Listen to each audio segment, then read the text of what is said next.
नमस्कार, खरी खरी लेकर हाजिर हूं मैं सर्वमित्रा। पश्चिम बंगाल जो कि चुनावी राज्य है, वहां आज कुछ बड़ा होने वाला है और पूरे बंगाल को हाई अलर्ट पर रखा गया है। जी हां, पश्चिम बंगाल में जहां एसआईआर को लेकर काफी घमासान मचा हुआ है, ममता बनर्जी लगातार चुनाव आयोग को कटघरे में खड़ा करती रही हैं और खुद भी सुप्रीम कोर्ट जा चुकी हैं एसआईआर को लेकर ही कि किस तरह से लाखों नागरिकों के वहां पर वोट जो है काटे जा चुके हैं, उनके नाम काटे जा चुके हैं बतौर वोटर। और इस मुद्दे पर आज एक बड़ा फैसला चुनाव आयोग करने वाला है। आज पहली सप्लीमेंट्री लिस्ट यानी जो पूरक मतदाता सूची है एसआईआर के बाद, वो आज शाम को जारी होने वाली है और उसके जारी होने के बाद क्या कुछ बवाल मच सकता है, इसका अंदेशा अभी से लग रहा है। इसीलिए सरकार ने पूरे बहुत सारे जिलों में हाई अलर्ट जैसा माहौल बनाकर रखा है। तमाम जिला अधिकारियों को बोला गया है कि आप अपने अपने जिलों में, अपने अपने इलाकों में सुरक्षा व्यवस्था का खास ख्याल रखें। तो पश्चिम बंगाल में आज जब पहली मतदाता सूची, पूरक मतदाता सूची आएगी, जिसको चुनाव आयोग ने कहा है कि यह अंतिम मतदाता सूची जैसी होगी, यानी अब इसी सूची को सारे मतदान केंद्रों में भेज दिया जाएगा और फिर जिनके नाम इसमें दर्ज हैं वो लोग तो वोट दे पाएंगे, लेकिन जिनके नाम कटे हैं वो क्या शांत बैठेंगे? क्या ममता बनर्जी उन लोगों के साथ खड़े होकर फिर से कोई नई चुनौती चुनाव आयोग को और बीजेपी को देंगी? ये अब देखने वाली बात है, क्योंकि ममता बनर्जी ने अभी ईद के मौके पर फिर ये कहा, बहुत सारे लोग इकट्ठा थे कोलकाता में जहां ममता बनर्जी पहुंची और उन्होंने ये कहा कि हम मोदी सरकार को उनका खेल नहीं करने देंगे। और साथ ही साथ उन्होंने ये भी कह दिया कि जो पश्चिम बंगाल को छेड़ेगा, जो बंगाल को छेड़ेगा, यहाँ की संस्कृति, यहाँ की अस्मिता, यहाँ की भावना से जो छेड़छाड़ करेगा वो जहन्नुम में जाएगा। तो सीधे ममता बनर्जी ने एक तरह से श्राप दे दिया है कि तुम नर्क में जाओगे, जहन्नुम में जाओगे, ये कह दिया ममता बनर्जी ने। और किस तरह से उन्होंने मोदी सरकार को भी चुनौती दी। एक बार ईद के मौके पर ममता बनर्जी ने किस तरह अल्लाह को याद किया और क्या कुछ कहा, वो सुन लेते हैं। उसके बाद आगे बढ़ते हैं कि कैसे एसआईआर पर आज जो फैसला आने वाला है, जो पहली लिस्ट आने वाली है, उसके बाद पश्चिम बंगाल का क्या माहौल बनता है। सुन लेते हैं कि ममता बनर्जी ने क्या कुछ कहा। एक तो आपको आशीर्वाद दे रहा है अल्लाह, जितना भी मुश्किल आप आए ना, और मुश्किल आपको आसानी से सवाल कर लेगा। दूसरी बात यह हो सकता है बहुत सारे आदमी को नाम काट दिया एसआईआर में, जिसको भी हम कलकत्ता से, दिल्ली से, सुप्रीम कोर्ट से, कलकत्ता हाईकोर्ट से पूरा दौड़ाया, लेकिन तब भी हम आशा रखते हैं कि लोगों को इज्जत रखता हो। अगर कोई भी आप लोगों के पास नहीं है तो हम बंगाल का और सिटीजन का साथ, नागरिक का साथ, और कम्युनिटी का साथ, और कास्ट का साथ, और स्टेट का साथ, आप लोगों को परिवार का एक मेंबर होके रहेंगे। आपको ये लड़ाई हम जारी रखेंगे। रोशनी अगर रुकावट है तो उसको अरे मोबाइल बरकत छीनना है। हमारा अधिकार हम मोदी जी को नहीं देने देंगे। हमारा एक ही काम है, अब कोई आदमी जाके हाथ मिलाता है, मिला। तो यहाँ पर आपने सुना कि किस तरह से ममता बनर्जी कह रही हैं कि हमारा अधिकार हम मोदी जी को नहीं लेने देंगे। और जो आप देख रहे थे कि वहां पर छाते भी नजर आ रहे हैं, जो बारिश हो रही थी ईद के दिन, तो ममता बनर्जी ने कहा कि अल्लाह ये आशीर्वाद दे रहा है और अब हमारी सारी मुश्किलें हल हो जाएंगी। ये मुस्लिम समुदाय को जो एक बड़ा संदेश ममता बनर्जी ने दिया। और उसके साथ साथ उन्होंने जाने की बात जो जिन लोगों के लिए भी कही कि जो बंगाल को छेड़ेगा वो जहन्नुम में जाएगा। और उसके बाद उन्होंने ये भी कहा कि हमें अपनी किस्मत जो है वो खुद लिखनी है, खुद बनानी है, और अल्लाह भी इसमें हमारी मदद करेगा। ये तमाम बातें ममता बनर्जी ने कही। और इस बीच अब एक बड़ा अपडेट जो आया है पश्चिम बंगाल से कि आज पहली सप्लीमेंट्री वोटर लिस्ट आने वाली है और ये मतदाता सूची के विशेष गहन पुनरीक्षण यानी एसआईआर प्रक्रिया के तहत ही ये लिस्ट आएगी। और अधिकारियों ने बताया कि ये सूची अंतिम मतदाता सूची की तरह ही जारी की जाएगी, जिसकी प्रतियां जिला निर्वाचन अधिकारियों को भेजी जाएंगी और फिर बाद में सारे जो मतदान केंद्र है वहां भी जाएगी। और निर्वाचन आयोग के अधिकारी ने बताया है कि विचाराधीन मामलों की समीक्षा की प्रक्रिया काफी व्यापक रही है और उचित सत्यापन के बाद 27 लाख से अधिक मामलों का निपटारा हो चुका है और पूरक सूची में इन परिणामों को पारदर्शी रूप में शामिल किया जाएगा। अब ये बात जो कही है, आंकड़ों पर गौर कीजिए, 27 लाख से अधिक मामलों का निपटारा हो चुका है। मैं आपको बता दूं कि कम से कम 60 लाख मतदाताओं के नाम जो थे वो कटे हुए थे या विचाराधीन जिसको कहते हैं उसमें थे कि अभी हम इसको देख रहे हैं कि इनको हम शामिल करें या ना करें। तो 60 लाख में 27 लाख का निपटारा हो गया है, ये निर्वाचन अधिकारी ने बताया है। लेकिन ये निपटारा मतदाताओं के हक में हुआ है या इसमें किसी और के नाम काटे गए हैं, ये सवाल अभी बना हुआ है। आज जो लिस्ट आएगी उस पर यह तय होगा और आज की लिस्ट के मद्देनजर ही सरकार को डर है कि कानून व्यवस्था बिगड़ सकती है, तो इसके चलते सभी थानों और पुलिस प्रशासन को हाई अलर्ट पर रखा गया है। तो पश्चिम बंगाल में चुनाव के पहले कितनी तेज हो चुकी है गहमा गहमी ये वोटर लिस्ट को लेकर, ये हम देख रहे हैं। बिहार के बाद दूसरा राज्य जहां पर एसआईआर को लेकर इस समय बड़ा बवाल मचा हुआ है और उसके अलावा जो बाकी सांप्रदायिक ध्रुवीकरण के जो मुद्दे हैं वो अपनी जगह पर हैं। तो क्या कुछ होने वाला है आज बंगाल में, आज इसी पर हम चर्चा करेंगे खरी खरी। हमारे साथ जुड़े हुए हैं डॉक्टर राकेश पाठक जी, वरिष्ठ पत्रकार। राकेश जी नमस्कार, स्वागत है आपका इस कार्यक्रम में।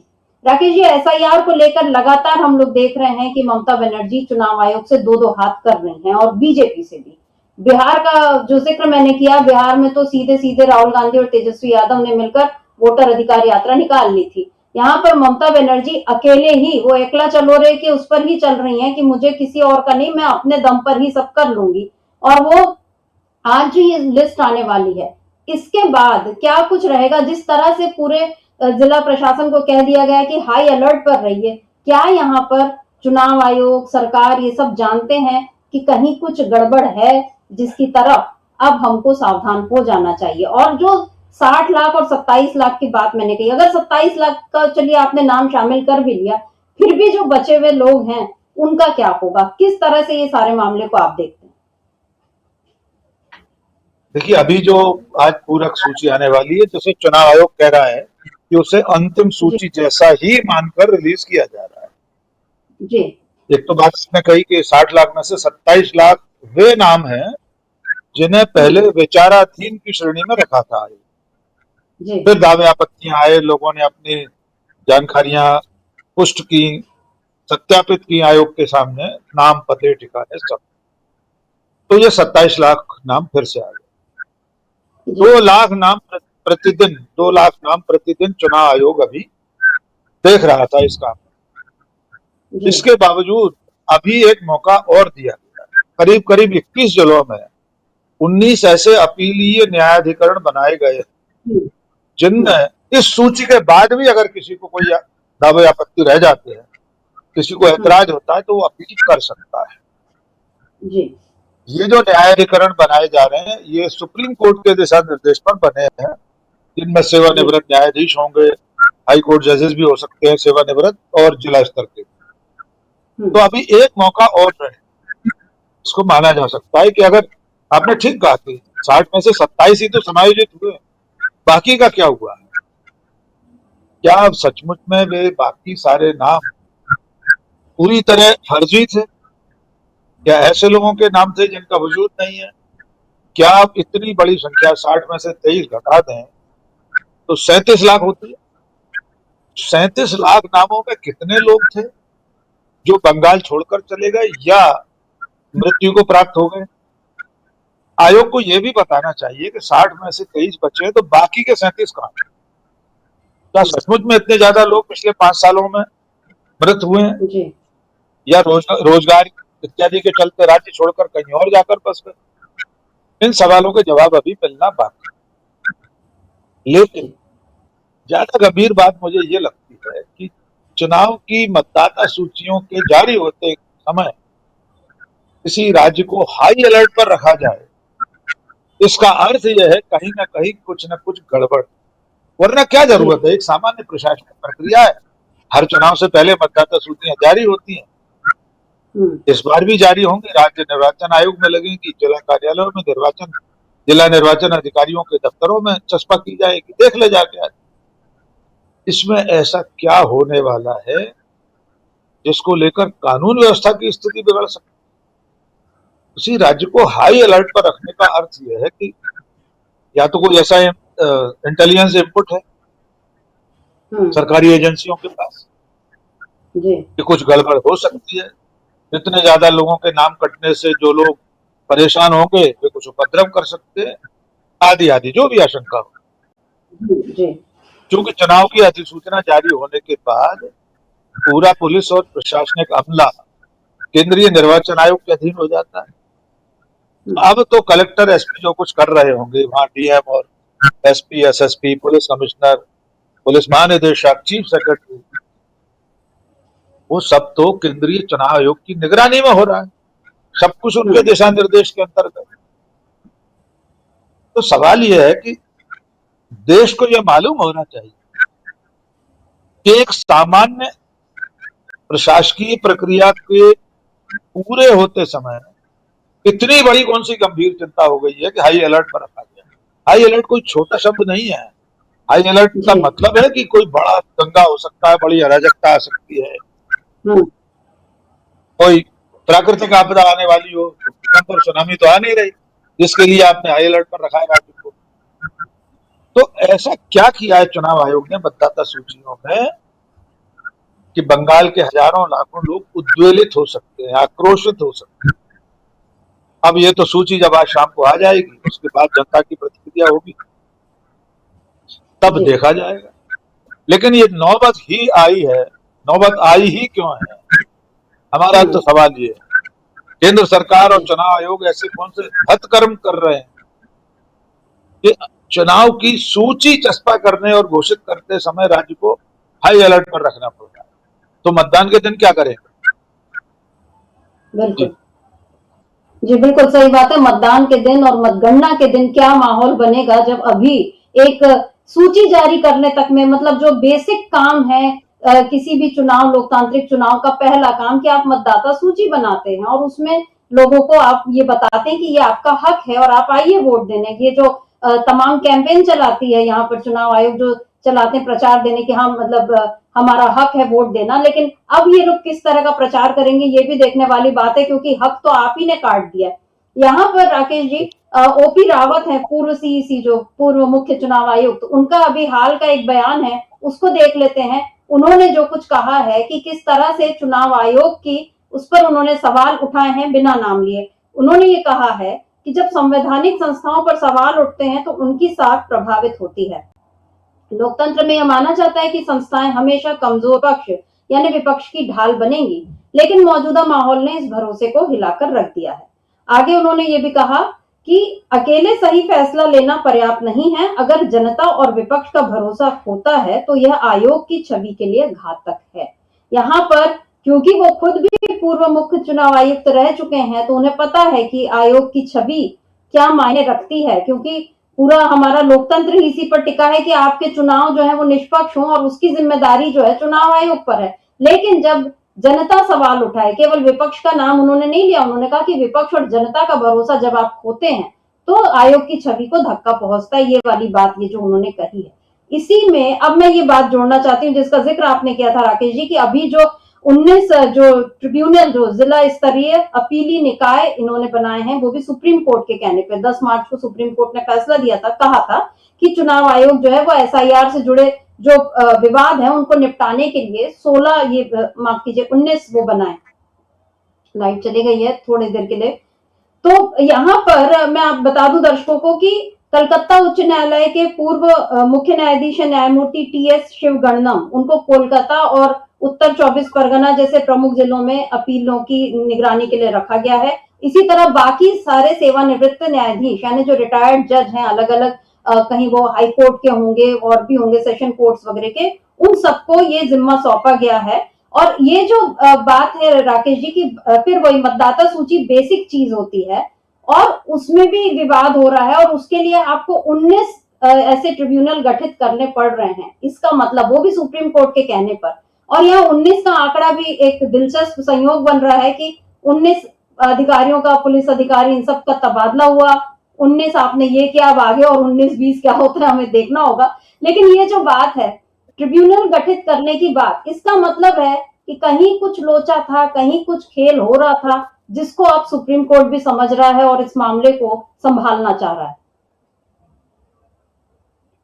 देखिए, सुप्रीम कोर्ट की तो पहल सबको दिखाई दे रही है कि सुप्रीम कोर्ट चाहता है कि मामला और न बिगड़े। जिन लोगों के नाम मतदाता सूचियों में रह जाएं किसी भी कारण से, तो ये जो अपीलीय न्यायाधिकरण बनाए गए हैं वहां वे अपील कर सकते हैं, अपने दावे और आपत्तियां अपनी फरियाद लेकर जा सकते हैं। लेकिन ये जो 19-20 का है, 19-20 एक मुहावरा हम लोग इस्तेमाल करते हैं, मुहावरा तो 420 का भी है। चुनाव आयोग, केंद्र सरकार जिस तरह से चुनाव प्रक्रिया में 420 कर रही है, उसको लेकर ममता बनर्जी और उनकी पार्टी ज्यादा चिंतित है। उन्हें लग रहा है चुनाव शुरू होने से पहले ही उनकी जो मीडिया एजेंसी थी, जो स्ट्रेटेजी बनाती थी, उस पर ईडी का छापा हो गया। फिर जिस तरह से इतने सारे तबादले हुए हैं, तबादले होते हैं हर चुनाव से पहले, लेकिन बहुत चीन कर दिखाई दे रहा है कि आयोग बीजेपी की मदद करने के लिए, मोदी शाह की मदद के लिए पश्चिम बंगाल को अपने तरीके से हाँक रहा।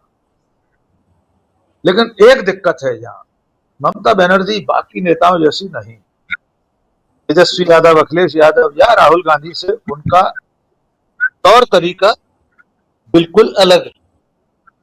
आप देखिए, वे लगातार सड़कों पर रहते हैं। कोई भी मुद्दा हो, आरजी कार मेडिकल कॉलेज वाला मुद्दा या रेप वाला, उसमें से भी वे पूरी ताकत से डटी रही, जनता के बीच गई, सड़कों पर गई, अस्पताल में। खूब बीजेपी और उसके प्रायोजित मीडिया ने माहौल बनाया, लेकिन उन्होंने हार नहीं। एसआईआर के मुद्दे पर वे लगातार सड़कों पर, लंबे जुलूस निकालती हैं सड़कों पर, खुद आगे चलती है। इसलिए एसआईआर के मुद्दे पर भी बीजेपी अगर चाहे कि चुनाव आयोग के जरिए अपना उल्लू सीधा कर ले, तो बंगाल में बहुत आसान नहीं हो। बंगाल में जो बंगाल की शेरनी उन्हें कहा जाता है, हम ऐसे मुहावरों का इस्तेमाल नहीं करते नेताओं के लिए, लेकिन उनके समर्थक तो करते हैं। उन पर पार पाना बहुत आसान नहीं हो।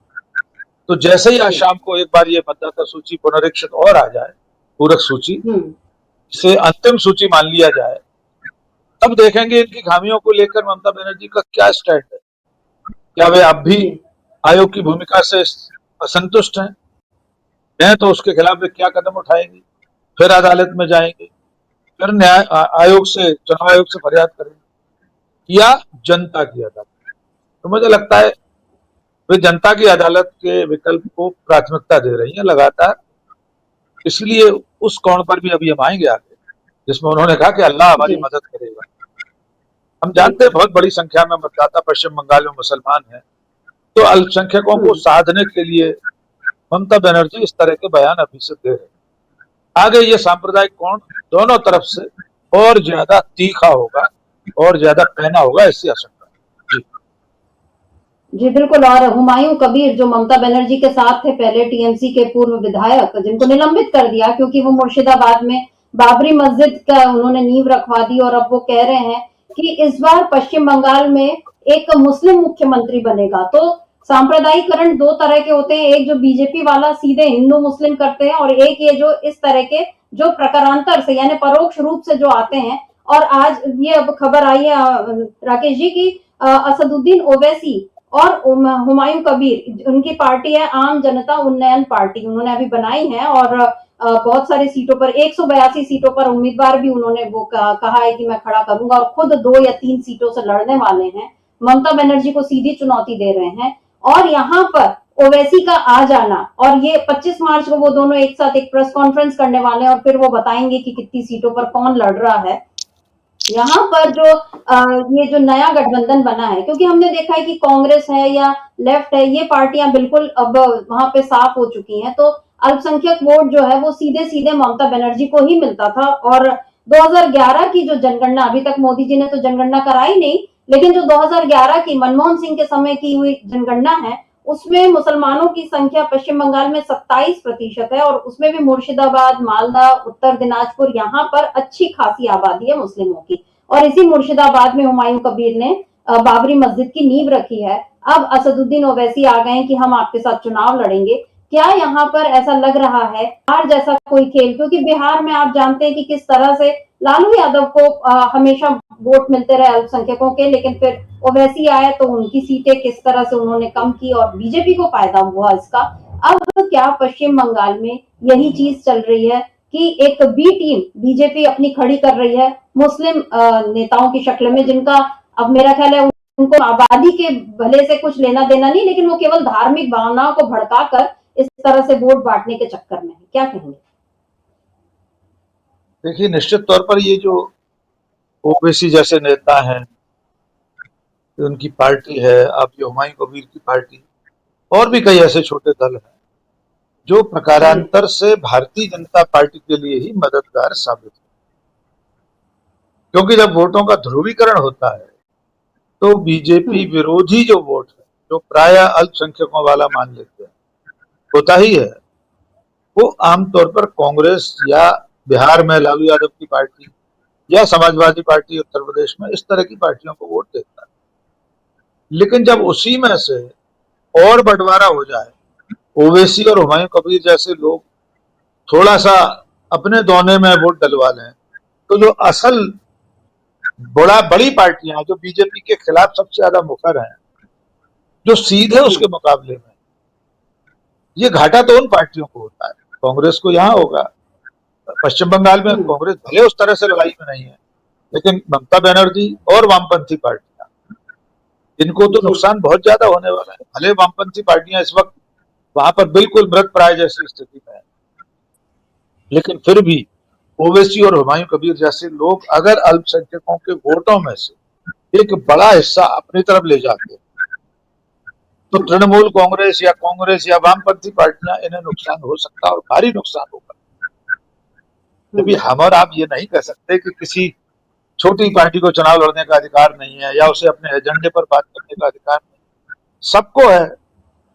जो ओवैसी या हुमायूं कबीर कर रहे हैं, अगर वे बीजेपी के इशारे पर कर रहे हैं, बीजेपी ही उन्हें फंडिंग कर रही है या खाद पानी दे रही है, तो कांग्रेस या तृणमूल कांग्रेस जैसी पार्टियां इस तरह के दूसरे दल क्यों नहीं खड़े कर देती जो बीजेपी का वोट काटने की कोशिश करे। कोई ऐसे हिंदुत्ववादी छोटे मोटे और समूह खड़े कर दीजिए तो बीजेपी के हिस्से के वोट कम हो जाए। आप वो सब नहीं कर पाते। लेकिन अगर बीजेपी का समर्थक कोई नेता या कोई पार्टी, घोषित समर्थक नहीं, घोषित रूप से विरोधी, लेकिन अंदर खाने बीजेपी की मदद करने वाला, अगर वो ऐसा कर रहा है, तो हमारा आप इसको ये नहीं कह सकते असंवैधानिक है या कोई नैतिकता के खिलाफ है। हर पार्टी को अपनी राजनीति करने का अधिकार है, लेकिन ये तय है इस बार अगर ओवैसी और हुमायूं कबीर ज्यादा दमदारी से चुनाव लड़े, बीजेपी ने उन्हें सपोर्ट कर दिया फाइनेंशियल या किसी तरह, जो नुकसान होने वाला है वो ममता बनर्जी का वोट तय है। जी बिल्कुल। और जो आपने ये बिल्कुल सही सुझाव दिया कि अगर मतलब अब जिनको चुनाव लड़ना है और आप चुनावी मैदान में उतरे हैं, तो फिर आपको सारे तरीके अपनाने चाहिए। अगर केवल इस बात का रोने से कोई बात नहीं बनेगी कि बीजेपी तो ऐसा कर रही है या उसने ये खेल कर दिया। आपको खेल करने से किसी ने आपके हाथ नहीं बांधे हुए हैं, आप भी करिए अपनी वहां पर सारी बुद्धि रणनीति सब तरह की साम दाम दंड भेद आप भी लगाइए। अगर आप नहीं लगा रहे हैं तो फिर शिकायत करने का हक नहीं है आपको, और सारे नैतिक तरीकों से, संवैधानिक तरीकों से ही आप करिए। लेकिन थोड़ा आपको मतलब जिसको कहते हैं कि एक व्यूह रचना आपको करनी पड़ेगी, उसके बिना आप युद्ध हारने के लिए तैयार बैठे हैं तो उसका कोई कुछ नहीं कर सकता।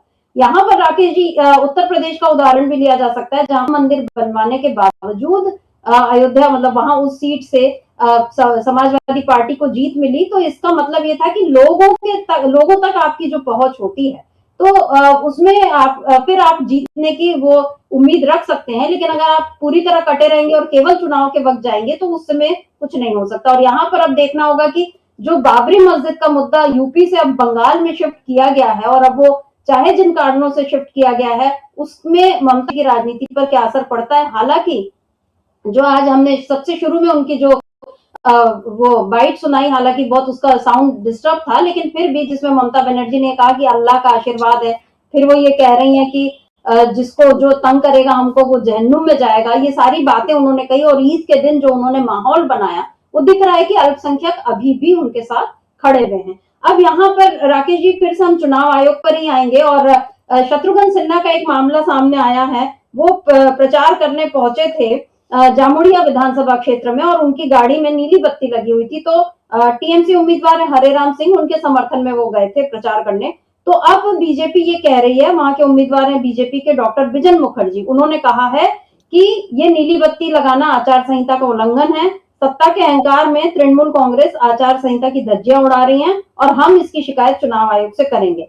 तो शत्रुघ्न सिन्हा ने भी उसका जवाब दे दिया। उन्होंने कहा, मैं कोई मौसमी या प्रोफेशनल राजनेता नहीं हूं, मैं एक जेंटलमैन और जिम्मेदार नागरिक हूं, मैंने किसी भी नियम का उल्लंघन नहीं किया है।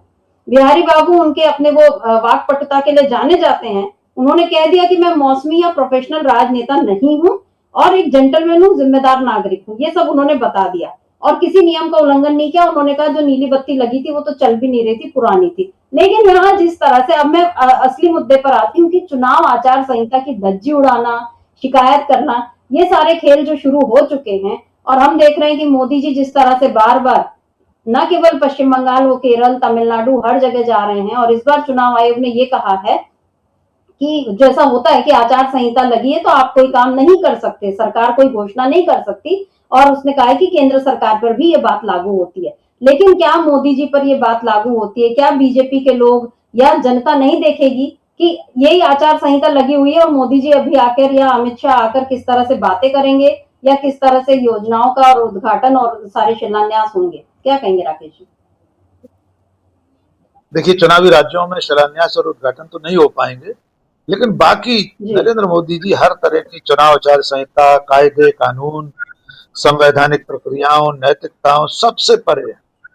उन पर कोई कायदा कानून लागू नहीं होता। तो खास तौर से चुनाव आयोग का जहां तक सवाल है, वो तो भूले से भी नरेंद्र मोदी की तरफ मुड़कर नहीं देखता।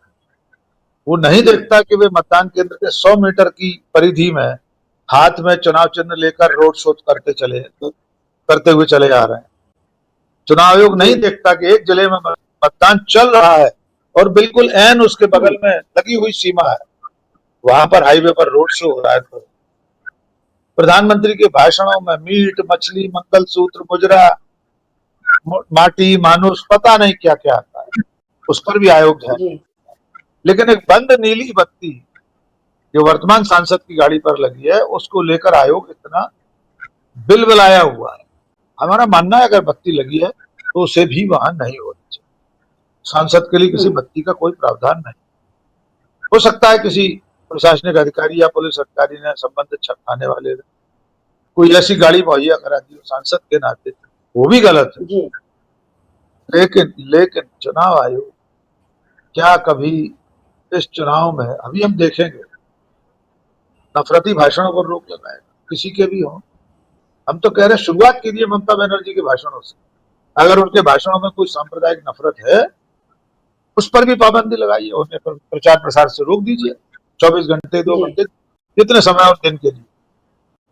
लेकिन उतनी ही निष्पक्षता से बीजेपी के नेताओं पर भी तो कार्रवाई होनी चाहिए। इसलिए बीजेपी अगर कीर्ति आजाद पर रोना रो रही है तो उसे अपने गिरेबान में भी झांक कर देख लेना चाहिए। और हम देखेंगे चलते चुनाव में मोदी जी कैसे कैसे भाषण देंगे, क्या क्या वहां नहीं होगा सांप्रदायिकता के नाम पर। हिंदू मुस्लिम ध्रुवीकरण के लिए मोदी जी कौन कौन से दांव चलेंगे, हम अभी देखेंगे। और हम तब ये भी देखेंगे कि आयोग किस तरह हाथ पर हाथ रखे बैठा रहे। जी, और इसमें रोफी रावत की जो टिप्पणी है कि आपको निष्पक्ष दिखना जरूरी नहीं है, आपको होना भी जरूरी है, जो उन्होंने कहा है कि आप ऐसे काम करिए कि आपके उस पर कोई सवाल ना उठाए। और फिर से आते हैं राकेश जी, आखिरी सवाल जो है चुनाव आयोग से ही जुड़ा हुआ है। जो हमने अभी कहा, चुनाव आयोग ने ही बताया है कि 28 फरवरी को जारी अंतिम एसआईआर सूची में 60 लाख से अधिक नामों को विचाराधीन श्रेणी में रखा गया था। 28 फरवरी की बात है, आज हो गई है 23 मार्च। आज जो है मतलब 1 महीना करीब करीब पूरा लग गया। बहुत सारे नाम होते हैं, 60 लाख कम संख्या नहीं है। उसमें अभी केवल जो हमने शुरू में जिक्र किया कि 27 लाख यानी 33 लाख तो अभी भी बचे हुए हैं। और जबकि मनोज अग्रवाल जो हैं, उन्होंने ये कहा था, जो मनोज कुमार अग्रवाल पश्चिम बंगाल के मुख्य चुनाव अधिकारी हैं, उन्होंने कहा था कि चुनाव से पहले सभी विचाराधीन मामलों के हल होने की संभावना है। क्या ऐसे संभावनाओं पर, कयासों पर चुनाव हो सकते हैं क्या? मतलब आप कंक्रीट क्यों नहीं बताते कि आप कब तक सारे काम करेंगे, संभावना है। और आज हम देख रहे हैं 23 मार्च हो गया, अभी आपने केवल 27 लाख नामों का आपने निपटारा किया है, उसमें भी हम नहीं जानते कि क्या निपटारा हुआ है। बचे हुए जो नाम है उनका क्या होगा। और जो फिर बात सबसे शुरू में जो हमने उठाई थी वो यही कि आज जो होने वाला है, हाई अलर्ट की जो बात आ गई है, क्या ये सारी बातें चुनाव आयोग को पहले से पता नहीं थी। और जो पूरा मामला अभी तक चला है, शुरू से लेकर पिछले साल जून से लेकर अभी तक एसआईआर को लेकर जितने सवाल उठ रहे थे, जितने बार चाहे ममता बनर्जी है या बाकी राजनीतिक दल जो पहुंचे हुए थे या बाकी सामाजिक बहुत सारे कार्यकर्ता भी पहुंचे थे बिहार में या महाराष्ट्र में या हरियाणा में या पश्चिम बंगाल में कि ये मरे हुए हैं, उनको जिंदा लोगों को कोर्ट में लाकर बता दिया। नाम जो है काटे गए, विदेशी महिला का एक ही उसमें जारी है। कर्नाटक में हमने देखा, तमाम जगह राहुल गांधी तो उस पर प्रेस कॉन्फ्रेंसेस कर चुके हैं। अब क्या वो सारे सवाल यहाँ सही होते हुए दिखाई नहीं दे रहे जो पिछले 1 साल से ये पूरा मामला चल रहा है। यहाँ पर एसआईआर को लेकर अब जबकि आपको हाई अलर्ट पे रखना पड़ रहा है बंगाल को, इसका मतलब कि कहीं कोई बड़ी गड़बड़ थी क्या? चुनाव आयोग कभी अपने कामों की इस तरह से समीक्षा करेगा कि ऐसी नौबत क्यों आई कि हमको हाई अलर्ट पर जाने की नौबत आई?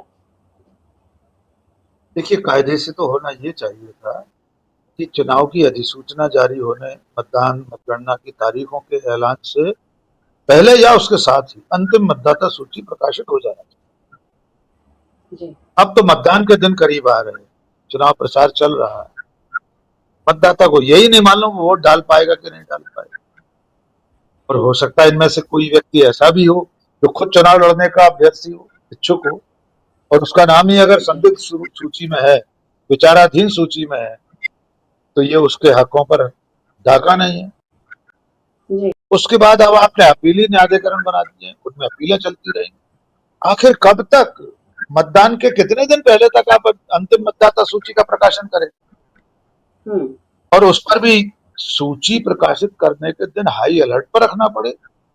ओपी रावत ने सही कहा है, निष्पक्ष होना ही जरूरी नहीं है, दिखना भी चाहिए। ओपी रावत एक अच्छे चुनाव आयुक्त रहे हैं और वे लगातार एसआईआर के मुद्दे पर अपनी बात कहते रहे। वे आयोग की तमाम बातों से सहमत नहीं है जो इस वक्त आयोग कर रहा है। तो पश्चिम बंगाल में एक बार फिर चुनाव आयोग की प्रतिष्ठा भी दांव पर लगी, उसकी निष्पक्षता भी दांव पर है। लेकिन सबसे बड़ी बात यह है कि ये पश्चिम बंगाल है, ये ममता बनर्जी का राज्य, वहां पर बहुत सारा गड़बड़ी वाला काम नहीं हो सकता जैसा कहीं और करने की संभावना रही। और वे सत्ता में भी, तेजस्वी यादव बिहार में सत्ता में नहीं थे, भले ही प्रशासनिक मशीनरी अब आयोग के पास चली गई, लेकिन अब तक तो पिछले 2 कार्यकाल से ममता बनर्जी मुख्यमंत्री है। तो उनके रहते हुए चुनाव आयोग मतदाता सूचियों की गड़बड़ी के जरिए या किसी और तरीके से इस चुनाव को प्रभावित करने की कितनी भी कोशिश कर, मुझे नहीं लगता कि उससे बहुत ज्यादा फर्क पड़ेगा। जनता जरूर अगर फैसला कर चुकी होगी, करेगी कि उसे सत्ता परिवर्तन करना है, कुछ भी कर सकती है, तब इन मतदाता सूचियों की सारी गड़बड़ी भी किसी के काम नहीं आने वाली, न ममता बनर्जी के, न बीजेपी के, न कांग्रेस, न वामपंथी।